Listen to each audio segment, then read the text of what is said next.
Des arènes de corrida, des picadors posant leurs banderilles, des toreros au combat, mais aussi des pierrots, des arlequins, des familles de saltimbanques et de jongleurs. Incontestablement, la tauromachie et le monde du spectacle sont les deux thèmes les plus récurrents et les plus symboliques de l'œuvre de Picasso. Initié dès l'enfance à la corrida, l'artiste est fasciné par la brutalité théâtrale du combat avec le taureau. Quant au monde du spectacle, et plus particulièrement celui du cirque, il est intrigué par son ambiguïté, par son univers paradoxal mêlant amusement et mélancolie. Envie de découvrir l'envers du décor? Alors en piste.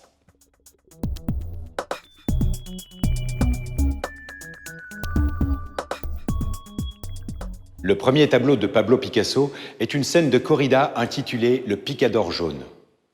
L'homme paré d'or semble un peu maladroit sur son cheval noir, mais l'on pardonnera à l'artiste, il n'a que 8 ans lorsqu'il le peint. 8 ans. 8 ans, c'est l'âge auquel le jeune Pablo commence à accompagner son père aux courses de taureaux et à assister aux corridas dans les arènes de Malaga.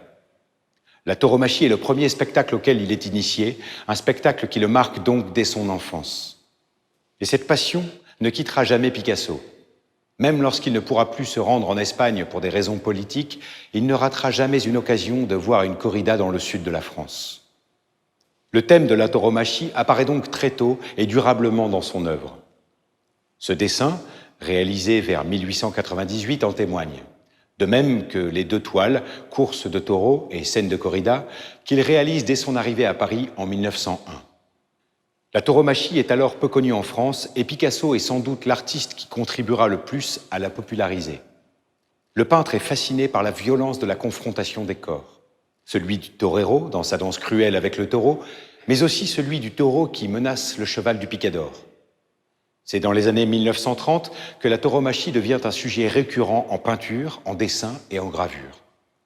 Picasso a une manière caractéristique d'aborder ce spectacle. Observez ce tableau célèbre peint en 1933, La mort du torero.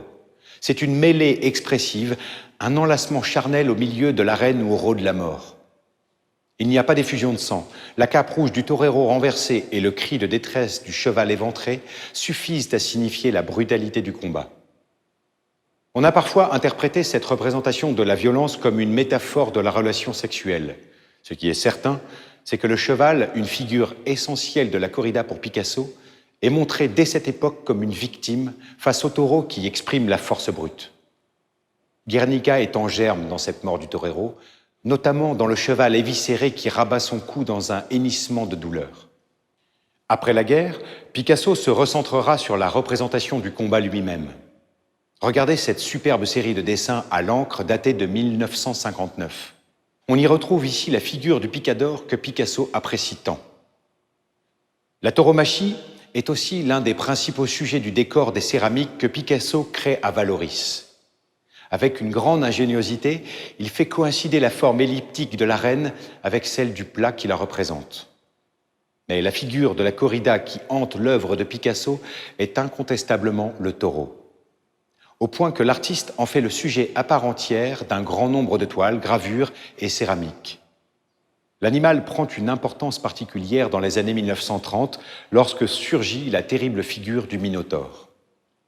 Aux yeux de Picasso, cet être de la mythologie grecque, mi-homme, mi-taureau, est le symbole de la dualité bestiale et humaine qu'il porte en lui. Il fait du Minotaure un double imaginaire, un être rempli de pulsions sexuelles qui s'exprime de façon brutale. L'animal est ainsi la figure centrale de dessins et de gravures où on le voit aux prises avec une femme dans une lutte érotique. La représentation du taureau culmine en 1935 lorsque Picasso réalise sa célèbre gravure, la Minotauromachie. Le Minotaure effrayant, mais aveuglé, est guidé par une jeune fille portant à bout de bras une chandelle. Jusqu'à la fin de sa carrière, la figure du taureau ne cessera de ponctuer l'œuvre de Picasso. On pense bien sûr au célèbre assemblage de 1942 en forme de tête de taureau et aux nombreuses céramiques de Vallauris ornées de la tête ou de l'œil de l'animal.